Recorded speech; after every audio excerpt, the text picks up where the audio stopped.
আসসালামু আলাইকুম ওরহমতুল্লাহি ওবারাকাতুহু। ভাই, আজ আমি আপনাকে এমন এক জায়গার কথা বলবো, যেই জায়গার সৌন্দর্য একবার যদি মানুষের চোখে পড়ে, তাহলে সে আর এই দুনিয়ায় ফিরে আসতে চাইবে না। দুনিয়ার কোনো কিছুই আর তার চোখে মূল্যবান মনে হবে না। সেই জায়গার নাম জান্নাত। ভাই, আমরা দুনিয়াতে কত কিছুর পেছনে দৌড়াই। টাকা, নাম, বাড়ি, গাড়ি, সম্মান, ক্ষমতা, এই সব কিছুর জন্য মানুষ সারা জীবন ক্লান্ত হয়ে যায়। কিন্তু আল্লাহ কুরআনে স্পষ্ট করে বলেছেন, দুনিয়ার এই সব সৌন্দর্য হলো সাময়িক, ক্ষণস্থায়ী। আর জান্নাতের সৌন্দর্যের সামনে এগুলো কিছুই না। ভাই, জান্নাত এমন এক জায়গা যেখানে চোখ ক্লান্ত হয় না, মন বিরক্ত হয় না, আত্মা কখনো কষ্ট পায় না। আপনি যত দেখবেন তত দেখতে ইচ্ছা করবে, যত থাকবেন তত থাকতে মন চাইবে। আর সবচেয়ে বড় কথা, সেখানে কোনো বিদায় নেই, কোনো শেষ নেই। আল্লাহ তাআলা কুরআনে বলেছেন, জান্নাতে এমন সব নেয়ামত রাখা হয়েছে যা কোনো চোখ কখনো দেখেনি, কোনো কান কখনো শোনেনি, আর কোনো মানুষের কল্পনাতেও কখনো আসেনি। অর্থাৎ আমরা যত সুন্দর কল্পনাই করি না কেন, বাস্তবে জান্নাত তার চেয়েও বহুগুণ সুন্দর। ভাই, কল্পনা করুন, আপনি জান্নাতে প্রবেশ করছেন, কোনো ভয় নেই, কোনো চিন্তা নেই। ফেরেশতারা আপনাকে সালাম দিয়ে বলছে, তোমার উপর শান্তি বর্ষিত হোক, তুমি সফল হয়েছ, তুমি নিরাপদ। আর সেই মুহূর্তে আপনার জীবনের সব কষ্ট, সব কান্না, সব ত্যাগ এক মুহূর্তেই সার্থক হয়ে যাবে। ভাই, জান্নাতে কোনো দুঃখ নেই, কোনো অসুখ নেই, কোনো বার্ধক্য নেই, কোনো হিংসা নেই, কোনো শত্রুতা নেই। দুনিয়াতে যে সুখ পেলে আমরা ভয় পাই হারিয়ে যাবে, জান্নাতের সুখ সেখানে এমন হবে যেটা আর কোনো দিন শেষ হবে না। জান্নাতের খাবারের কথা ভাবুন ভাই।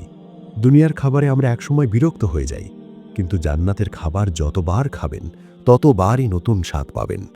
ফল নিজে থেকেই আপনার কাছে নেমে আসবে, যেই ফল চাইবেন সেই ফল আপনার সামনে হাজির হবে। কোনো কষ্ট নেই, কোনো অপেক্ষা নেই। সেখানে দুধের নদী থাকবে, যার স্বাদ কখনো বদলাবে না। মধুর নদী থাকবে, যার মিষ্টতা কখনো কমবে না। স্বচ্ছ পানির নদী থাকবে, যার পানি কখনো নষ্ট হবে না। আর এই সব কিছু হবে চিরস্থায়ী। ভাই, জান্নাতে পোশাক হবে রেশমের, অলংকার হবে সোনা আর মুক্তার, কিন্তু কোনো ভার লাগবে না, কোনো অস্বস্তি লাগবে না। বরং মনে হবে এই পোশাক আপনার আত্মার অংশ। জান্নাতে মানুষের বয়স হবে যৌবনের, কোনো রোগ নেই, কোনো মৃত্যু নেই, কোনো ভয় নেই। আর সবচেয়ে বড় নেয়ামত হলো আল্লাহ তাআলার সন্তুষ্টি এবং আল্লাহকে দেখার সৌভাগ্য। রাসূলুল্লাহ সাল্লাল্লাহু আলাইহি ওয়াসাল্লাম বলেছেন, জান্নাতীরা যখন আল্লাহকে দেখবে, তখন তারা বুঝবে দুনিয়ার সব কিছু, এমনকি জান্নাতের অন্য সব নেয়ামতও এই মুহূর্তের সামনে তুচ্ছ। ভাই, জান্নাতে কারা যাবে? যারা নিখুঁত ছিল তারা না, যারা কখনো ভুল করেনি তারা না, বরং যারা ভুল করে আবার ফিরে এসেছে, যারা তওবা করেছে, যারা কেঁদেছে, যারা আল্লাহকে আঁকড়ে ধরেছে, তারাই জান্নাতের পথের মানুষ। রাসূল সাল্লাল্লাহু আলাইহি ওয়াসাল্লাম বলেছেন, এই উম্মতের অনেক গরিব মুমিন ধনীদের আগেই জান্নাতে প্রবেশ করবে, কারণ তাদের অন্তর ছিল আল্লাহর সাথে যুক্ত।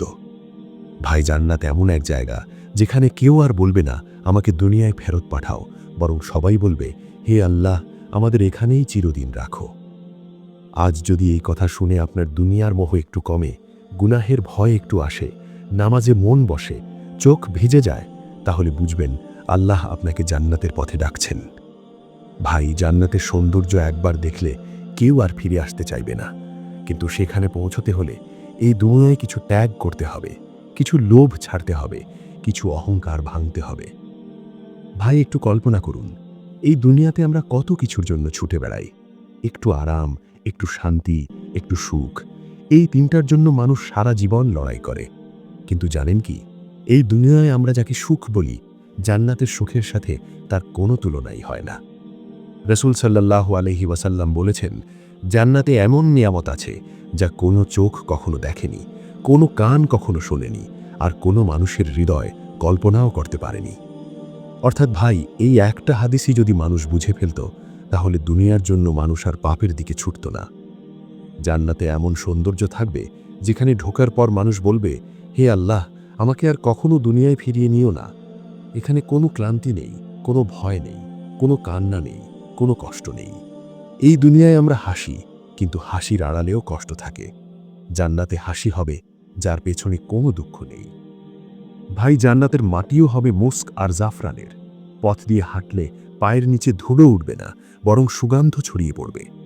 জান্নাতের নদী থাকবে, পানির নদী, দুধের নদী, মধুর নদী, এমনকি বিশুদ্ধ শরাবের নদী, যাতে কোনো নেশা নেই, কোনো পাপ নেই। এই দুনিয়ায় আমরা যে খাবার খাই, খাওয়ার আগে ভয়, খাওয়ার পরে অসুস্থতা। জান্নাতে খাবার হবে, খাওয়ার পরেও আরও খেতে ইচ্ছা করবে।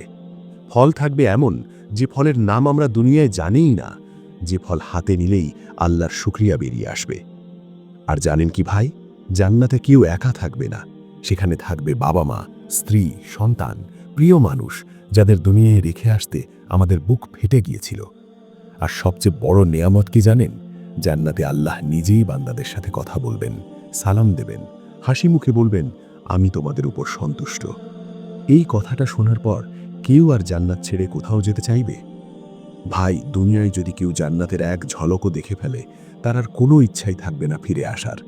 এই কারণেই শহীদরা বারবার দুনিয়ায় ফিরতে চায়, কারণ তারা জান্নাত দেখেছে। এই কারণেই যারা আল্লাহকে ভয় করে জীবন কাটায়, তারা দুনিয়ার কষ্টকে তুচ্ছ মনে করে। ভাই, প্রশ্নটা আজ নিজেকে করুন, আমি কি সেই জান্নাতের জন্য প্রস্তুত হচ্ছি, নাকি দুনিয়ার অস্থায়ী আনন্দেই ডুবে আছি? মৃত্যু আসবে, সময় জিজ্ঞেস করে না। কবর খুলবে, কারো বয়স দেখে না। আর জান্নাত বা জাহান্নাম আমাদের আমল দেখেই সিদ্ধান্ত হবে। হে আল্লাহ, আমাদের এমন আমল করার তৌফিক দিন, যাতে জান্নাত দেখে আমরা আর কখনো ফিরে আসতে না চাই।